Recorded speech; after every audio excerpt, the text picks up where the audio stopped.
नमस्कार दोस्तों, मेरा नाम है विवेक और आप देख रहे हो एग्ज़ाम से हेड यूट्यूब चैनल, जहां पे आपको रोज़ाना 2 लेटेस्ट वैकेंसीज़ के बारे में बताया जाता है। आपको पता होगा हमारी पहली वीडियो सुबह 10 बजे आती है और दूसरी वीडियो दोपहर में 3 बजे। तो जितने बच्चे चैनल पे पहली बार आए हैं, फर्स्ट टाइम हमें देख रहे हैं, वो फटाफट से चैनल को सब्सक्राइब कर लें अगर आपको डेली 2 नई वैकेंसीज़ के बारे में जानना हो तो। बाकी चलिए बात करते हैं आज की वैकेंसी की।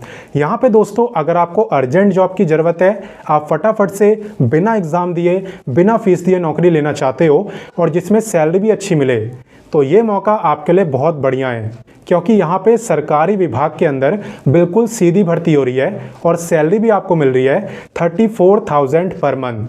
और इतना ही नहीं, यहाँ पे आपका जो सिलेक्शन है वो भी घर बैठे होने वाला है, आपको कहीं भी बाहर नहीं जाना, जबकि आपका सरकारी विभाग है। तो इस बात पे वीडियो को एक लाइक करना तो बनता है, ताकि मैं आगे भी ऐसी वैकेंसी लेके आऊँ। और बाकी चलिए अब वैकेंसी के बारे में जानना शुरू करते हैं। सबसे पहले तो मैं आपको यही बताता हूँ कि ये वैकेंसी निकाली किसने है। ये वैकेंसी निकाली है दोस्तों आईआईटी विभाग ने। आईआईटी का नाम तो आपने सुना ही होगा, इंडियन इंस्टीट्यूट ऑफ टेक्नोलॉजी। लगभग हर बच्चे का सपना होता है यहाँ पे एडमिशन लेने का, बट हर कोई जानता है कि इसमें एडमिशन लेना बहुत मुश्किल होता है, बिल्कुल यूपीएससी की तरह। आप खुद सोचो कि जहाँ पे एडमिशन लेना इतना मुश्किल है, उसी जगह पे आपको नौकरी मिल रही है, वो भी बिना एग्ज़ाम दिए। तो चलिए मैं आपको बताता हूँ यहाँ पे इम्पॉर्टेंट डेट्स। अप्लाई डेट की अगर बात करें तो आवेदन ऑलरेडी स्टार्ट हो चुके हैं, शुरू हो चुके हैं। लास्ट डेट की बात करें तो वो है 13 मई। ठीक है, 13 मई शाम 5 बजे तक आप इस वैकेंसी में अप्लाई कर सकते हो। 5 बजे के बाद अगर अप्लाई करोगे तो आपका फॉर्म रिजेक्ट हो जाएगा, कोई फ़ायदा नहीं होगा। ठीक है, वैसे भी यहाँ पे अप्लाई करने की कोई फ़ीस नहीं है, तो फटाफट से अप्लाई कर देना। वैसे भी मैं आपको 3 मई को इस वैकेंसी के बारे में बता रहा हूँ, तो अच्छा खासा टाइम आपके पास है। और इससे भी अच्छी बात है कि फ़ीस तो नहीं लग रही, प्लस यहाँ पे आपको एग्ज़ाम भी नहीं देना है। ठीक है, बिना परीक्षा दिए आईआईटी के अंदर आपको नौकरी यहाँ पे मिल रही है। तो चलिए आगे बढ़ते हैं और जानते हैं इसकी क्वालिफ़िकेशन। जहाँ तक बात है क्वालिफ़िकेशन की, तो यहाँ पे कोई भी 12वीं पास अटेंडेंट के लिए अप्लाई कर सकता है। ठीक है, 12वीं आपने साइंस से करी हो, कॉमर्स से करी हो, आर्ट से करी हो, आप तीनों ही एलिजिबल हो। लेकिन यहाँ पे साथ ही साथ आपको फील्ड वर्क का एक्सपीरियंस होना चाहिए। ठीक है, या तो आप पे एक्सपीरियंस हो या फिर कम से कम आप पे नॉलेज हो, आपको पता हो कि डाटा कैसे कलेक्ट करा जाता है।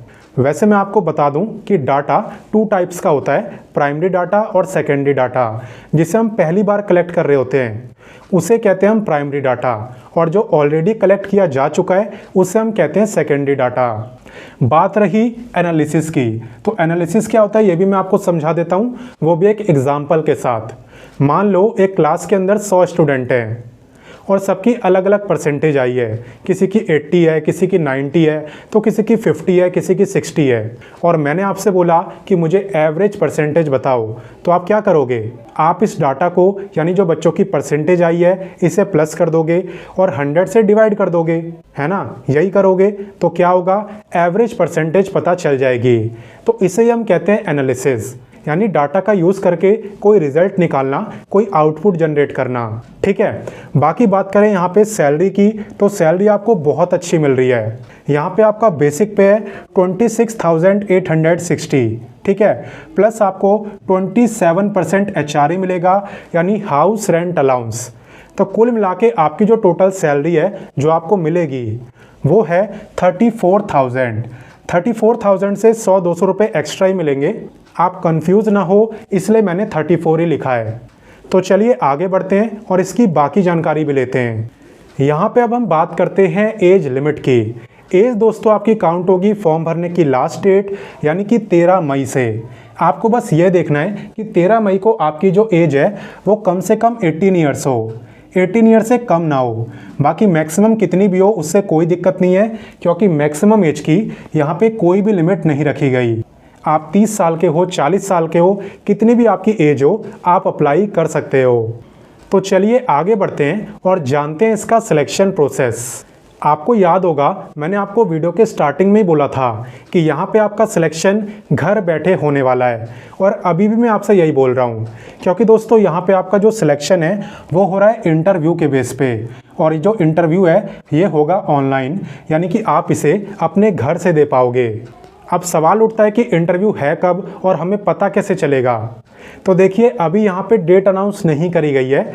सबसे पहले आप बच्चे इस वैकेंसी में अप्लाई करोगे, उसके बाद आपकी क्वालिफिकेशन, आपके सर्टिफिकेट, आपके एक्सपीरियंस वगैरह को देखते हुए आपको यहाँ पे शॉर्टलिस्ट करा जाएगा इंटरव्यू के लिए। तो इंटरव्यू की जो डिटेल है वो सिर्फ शॉर्टलिस्ट कैंडिडेट्स को भेजी जाएगी, सबको नहीं। चलिए मैं आपको दिखा भी देता हूँ कि किस तरीके से यहाँ पे पता चलता है कि हाँ हम इंटरव्यू के लिए शॉर्टलिस्ट हो चुके हैं।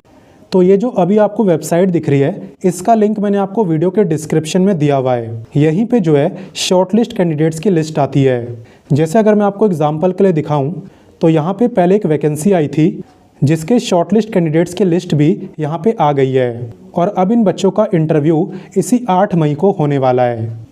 देखो जैसे यहाँ पे मैं व्यू डाउनलोड पे क्लिक करूँगा तो यहाँ पे PDF ओपन हो गई, जहाँ पे मेरे को बताया हुआ है कि 8 मई को इंटरव्यू है, ऑनलाइन मोड में है यानी घर से देना है, और सुबह 11 बजे है। यहाँ पे आप नेम भी देख सकते हो, अंशुल सिंह, हिमांशी शर्मा, जयंत, संगीता, श्वेता, सुमित, इन 6 बच्चों का यहाँ पे इंटरव्यू है। तो जब फॉर्म भरने की लास्ट डेट ख़त्म हो जाए उसके बाद आप हर रोज़ एक बार उस वेबसाइट को खोल लेना, ताकि आपको पता चल जाए कि भाई शॉर्टलिस्ट कैंडिडेट्स की लिस्ट आई है या नहीं आई। ठीक है, बाकी चलिए अब मैं आपको अप्लाई करना सिखा देता हूँ। अप्लाई करने के लिए सबसे पहले हमें एप्लीकेशन फॉर्म फिल करना होता है। आप वीडियो के डिस्क्रिप्शन में जाना, वहाँ पे मैंने आपको एप्लीकेशन फॉर्म दिया हुआ है। दिखा दूँ आपको? चलिए दिखा देता हूँ। तो ये है दोस्तों आपका एप्लीकेशन फॉर्म जिसे आपको फिल करना है। इसका लिंक मैंने आपको वीडियो के डिस्क्रिप्शन में दे दिया है। तो यहाँ पे आप अपनी फ़ोटो पेस्ट करना, यहाँ पे एडवर्टीज़मेंट नंबर लिखना, स्क्रीन पे आपको जो दिख रहा है वो, यहाँ पे पोस्ट का नेम मैंने आपको बताया ही था वो लिख देना, और यहाँ पे प्रोजेक्ट नंबर। उसके बाद बाकी सारी डिटेल्स तो आप दे ही सकते हो, ये आप ही की डिटेल है, ये तो आप ही जानते हो। बाकी यहाँ पे आपको अपनी जो क्वालिफ़िकेशन है वो रिवर्स क्रोनोलॉजिकल ऑर्डर में लिखनी है, यानी कि सबसे पहले अपनी हाईएस्ट क्वालिफ़िकेशन आपको बतानी है। मान लो कि अगर मैंने ग्रेजुएशन करी हुई है तो सबसे पहले मैं ग्रेजुएशन के बारे में बताऊंगा, फिर 12th के बारे में, फिर 10th के बारे में। समझ गए? इस सीक्वेंस में आपको बताना है। साथ ही साथ जिन बच्चों पे एक्सपीरियंस हो तो वो इसके बारे में भी ज़रूर बताएं, क्योंकि यही सबसे ज़्यादा हेल्प करता है इंटरव्यू में शॉर्टलिस्ट होने के लिए। तो बस इसी तरीके से आपको फॉर्म भरना है। यहाँ पे अपने सिग्नेचर वगैरह करने हैं, यहाँ पे प्लेस कि कहाँ से आप फॉर्म भर रहे हो, और डेट यानी किस डेट को भर रहे हो। तो यहाँ पे एप्लीकेशन फॉर्म आप चाहो तो पेन से भर लो या चाहो तो टाइप करके भी भर सकते हो, जैसा आपको इजी लगे। एप्लीकेशन फॉर्म को भरने के बाद उस पर अपनी फ़ोटो चिपका देना। ठीक है, उसके बाद आपको अपना एप्लीकेशन फॉर्म, आधार कार्ड, एजुकेशनल सर्टिफिकेट, और अगर आप पे एक्सपीरियंस सर्टिफिकेट हो या कोई एक्स्ट्रा सर्टिफिकेट हो, वो सब, ये सारे डॉक्यूमेंट्स आपको इस email ID पे मेल करने हैं। ईमेल आईडी आपको दिख रही होगी SAGNIK यानी साग्निक @cas.iitd.ac.in। इस ईमेल आईडी पे आपको अपने सारे डॉक्यूमेंट्स मेल करने हैं एप्लीकेशन फॉर्म के साथ। और हाँ, यहाँ पे ईमेल के सब्जेक्ट में आपको एडवर्टीजमेंट नंबर लिखना होता है। तो स्क्रीन पे आपको एडवर्टीजमेंट नंबर दिख रहा होगा, इसे आप ईमेल के सब्जेक्ट में ज़रूर लिखना। अब बाकी बात रही कि ये गवर्नमेंट जॉब है या कॉन्ट्रैक्ट बेसिस की जॉब है। तो ये दोस्तों आपकी कॉन्ट्रैक्चुअल जॉब है, कॉन्ट्रैक्ट बेसिस की जॉब है, जो कि अभी स्टार्टिंग में 31 दिसंबर तक है, यानी 31 दिसंबर 2025 तक आपकी ये जॉब रहेगी।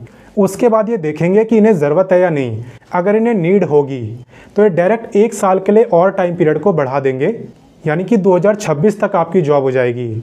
ऐसी एक साल बाद यहाँ पे देखा जाता है कि भाई हमें यहाँ पे ज़रूरत है या नहीं है। तो अगर आप यहाँ पे जॉब करना चाहते हो, अर्जेंट जॉब की ज़रूरत है आपको, तो ये मौका आपके लिए काफ़ी अच्छा है, क्योंकि भले ही गवर्नमेंट जॉब नहीं है लेकिन यहाँ पे सिलेक्शन फटाफट होता है, और सैलरी भी आप देख ही रहे हो कि 34,000 है, जिसे आप बिल्कुल भी कम नहीं कह सकते। अब बाकी बात करें कि यहाँ पे जॉब लोकेशन क्या है, तो यहाँ पे आपकी जॉब लोकेशन है IIT दिल्ली। ठीक है, ये जो वैकेंसी है ये IIT दिल्ली के अंदर आई है। IIT दिल्ली के अंदर एक डिपार्टमेंट आता है एटमॉस्फेरिक साइंस डिपार्टमेंट, इसी के अंदर ये वैकेंसी निकाली गई है। बाकी ऐसा नहीं है कि दिल्ली वाले अप्लाई करेंगे, अप्लाई यहाँ पे कोई भी कर सकता है, एनीवन कैन अप्लाई। तो मैंने अपनी तरफ से आपको इस वैकेंसी की सारी जानकारी दे दी, लेकिन फिर भी आपके मन में कोई डाउट हो तो आप कमेंट करके पूछ सकते हो। मेरी रिक्वेस्ट यही है कि आप इस वीडियो को अपने दोस्तों वगैरह के साथ भी शेयर करना, ताकि यार अगर किसी को भी अर्जेंट जॉब की ज़रूरत हो देन वो इस मौके का फ़ायदा उठा पाए। और हाँ, अगर आपको मेरे समझाने का तरीका अच्छा लगा तो वीडियो को लाइक भी कर देना, बिकॉज़ आपको पता है आपका एक लाइक मुझे 10 गुना मोटिवेशन देता है। बाकी चले मिलते हैं नेक्स्ट वीडियो में फिर एक नई वैकेंसी के साथ। तब तक के लिए जय हिंद, जय भारत।